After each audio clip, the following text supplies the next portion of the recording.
Hello, welcome to Undisputed Boxing. We're doing a midweek special with the news that recently broke. I think it broke Monday night. I think I was sleeping when the news broke. AJ Fury, after all the long wait, is now off, it seems.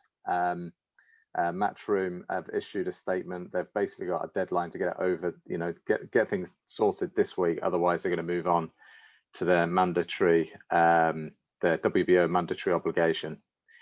Rick, what are your thoughts? I'm sure you didn't see this coming. Well, we knew it was in the background, but I think we all kind of downplayed it because Hearn wasn't mentioning much of it. And to be fair, Arum was saying it's not really an issue. And even if the judge ruled on his side, it's even more likely that he'll, tell them to reorder the fight rather than, okay, you can do what you want, but you're going to have to pay them some money.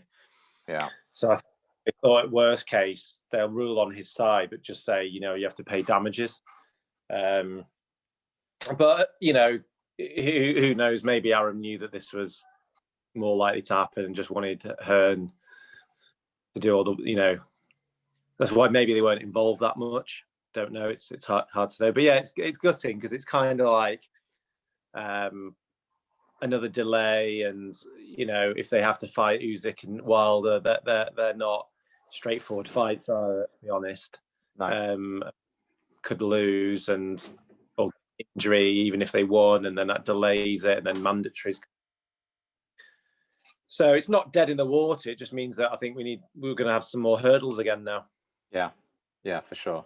I know that you always roll your eyes at conspiracy theories, but when you look at the facts, I mean, they don't stack up particularly well. I mean, Bob Arum, we all know, is a slippery customer, and he's a lawyer by trade. So for him to have not seen this coming is, either an oversight on his part, or he knew that this was potentially going to happen, all along. We all know that, Frank Warren is a slippery one as well. And, was this just a ploy just to kind of keep Eddie Hearn busy, keep him out of the game? Just basically sort of mess them around, mess Joshua around, because Joshua's been, as a result of all of this, is, had a few more months of inactivity as a result. They were obviously looking to do this in May, June, if you remember. And then with the announcement on the Monday night, and I just think the optics of, oh yeah, we're not going to pay step aside money. We've already booked a venue. We're going to fight, in Vegas, 24th of July. And you're like, hang on a minute. It's almost like they didn't even make any attempt to try and salvage the undisputed fight. That's one side of it. And I'm extremely sort of skeptical of Bob Arum after this. I think he's just played Eddie Hearn like an absolute flute.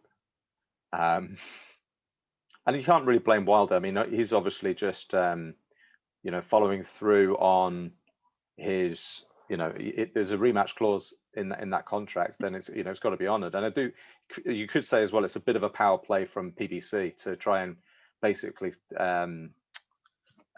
sabotage this undisputed fight. And I don't think they had any intention of taking step aside money. I think 20 million gained, that rather in a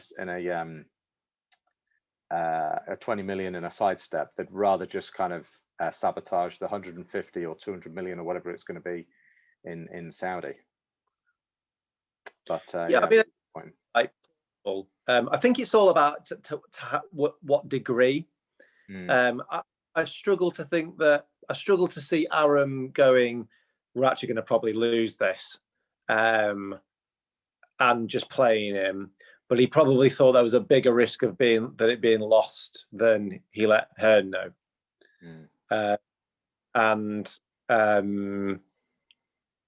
It's where that kind of lies. So he probably said, oh, don't worry about it. There's no chance of us losing. We'll be fine.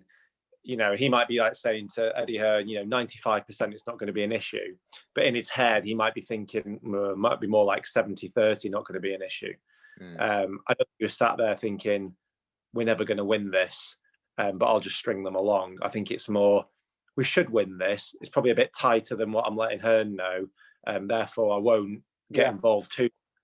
But, so it depends how much, if he was like, no way we're going to win this, I'll book all this thing in the background and just play Hearn totally. Yeah. Don't think it was. I think it was more. We could lose this, but I still think we've got a very good case. I won't get involved. I'll let Hearn get on with it. But you know, so it's how much do you think? What does played equal? Yeah. I mean, the press and the a lot of the commentary on things like Twitter and, you know, other sort of YouTube channels are very much thinking that this is, you know, Bob Arum has just really just sort of played Eddie Hearn. So that is what it looks like. And you've got to think as well, if you're a boxer, you know, which promoter do you want to be associated with? You know, it does seem that, you know, Matchroom have played everything with a straight bow. They haven't messed around. They dealt with the WBO mandatory obligations with Usyk, and they made sure that he was fine, and they did all that first, and then they went, right, let's make the undisputed fight. So it's either, you know, an oversight or incompetence, or it's, you know, he's played a game and he's been really slippery. Either way, it doesn't make them look particularly good. And Arum's got history with it for this as well. You know, he had a long legal battle with Oscar De La Hoya, the same with Mayweather, and also with Pacquiao, but with Golden Boy. So, you know, he's got history. Yeah. And I mean, if you think about Wilder, he's sat there. He's not said much, which is not like Wilder. He suddenly popped up, starting to do training videos 3 or 4 weeks ago. Yeah.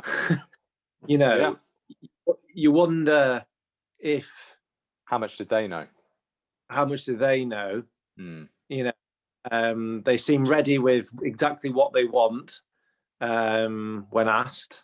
Yeah, I don't know. It's you know, at the end of the day, it's really disappointing that we're not going to see this fight, but we are going to probably see Wilder Fury 3 and Joshua Usyk, which is 2 really good fights. And I suppose that's the way to try and look at it. I mean, Wilder Fury, it's probably more. Obviously, they drew the first fight, and the second fight was like one-way street. You'd have to say it's, if they'd fought last summer, you'd have backed Fury heavily after that first win. Agreed. Yeah. Now, I still back him, but it's less. The gap's closer, isn't it? I think.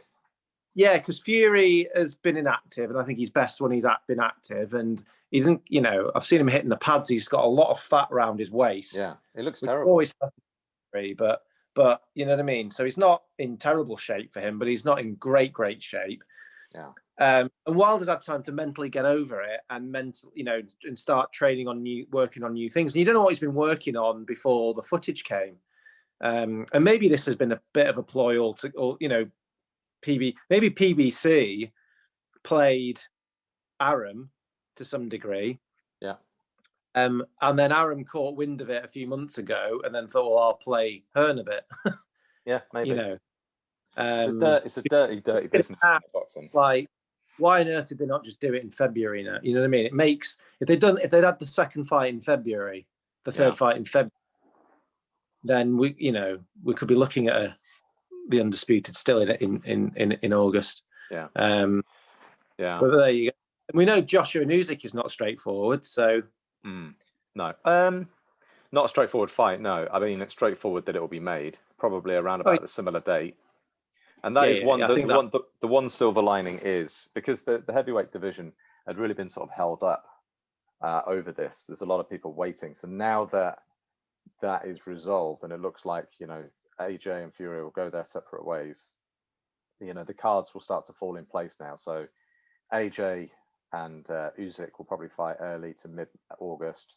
Looks like Fury and Wilder will fight end of July. So, you know, we've actually got like an extra fight out of it. And if they come through their respective fights, then hopefully they'll still be able to fight in December. And maybe that'll be in the UK. Well, I doubt it could be in the UK, but... Well, they were talking about the rematch being in the UK. Yeah. Well, I don't know. I just think there's too much money in Saudi. And in the UK in December, you can't do Wembley. You've got to do Cardiff, so that's less. Yeah, maybe. But I'll tell you who two of the biggest losers out of this is Dillian White and Joe Joyce. Because Dillian White, I mean, his WBC mandatory shot is just even further and further away now. Well, I don't know about that. I'm not sure. I get Joe Joyce. I think really what they were saying, the WBC shot, I think was coming in February. February next year. Next February. So they were going to have the initial fight, and they could actually do the defense with the WBC. Yeah, but it would be, they'd only be able to have the initial fight for it, and then a bit like the IBF, the belts would disappear now. I think.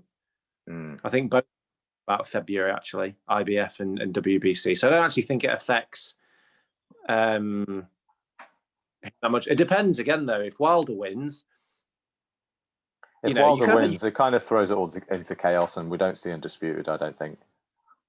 Yeah. Oh, well, it could be a Wilder Usyk Undisputed. Could be. Yeah, that'll be a turn up for the books. Because they're both, they'll probably both fancy that, depending on how they look in the other fight. If so, yeah. But Joyce is probably a big loser. Yeah, 100%. I mean, D5. Yeah. Okay, so it looks like we've got two other fights to sort of put a prediction on. So what's your sort of early thoughts on Fury Wilder rematch? I presume you'll be leaning towards Fury. Just want them officially announced, and then I think we should talk about it. What about AJ Usyk? I think Usyk is a rough fight for AJ.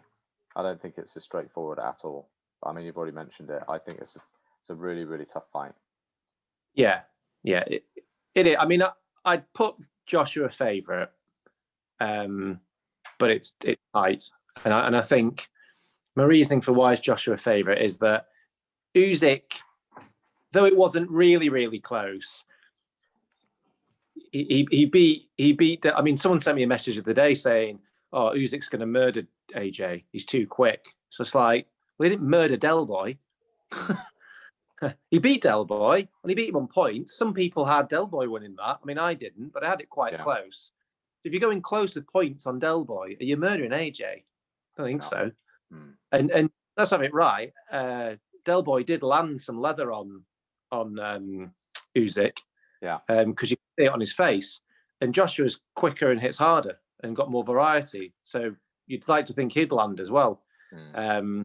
So, but it is a difficult fight, a very tricky one. It falls into the Parker, a little bit Povetkin fight. That was a bit technical, but obviously Povetkin's probably a bit more dangerous one punch. A bit Pulev-y. It's a bit. I think he's better than probably all of those, but it's that technical fight. I don't probably expect him to box to knock out. I think he'll go into it definitely like the Parker fight, box to win on points. And I think that's when you see Joshua, a bit like he did in the Ruiz fight. Yeah. He gets caught when he goes flying in, like a lot of boxers. He's rarely outboxed and caught when he's in his I'm boxing mode kind of thing. Yeah. All right, well, another one to dissect nearer the time. But yeah, just thought we'd do a quick video on this. If you're new to this channel, we do a catch-up every Sunday for predictions and review. We've actually got a prediction, our latest one, Josh Taylor versus Jose Ramirez for light welterweight undisputed, happening this Saturday. So go and check it out. And if you like, just like and subscribe if you like the video, and please share. All right, thanks very much.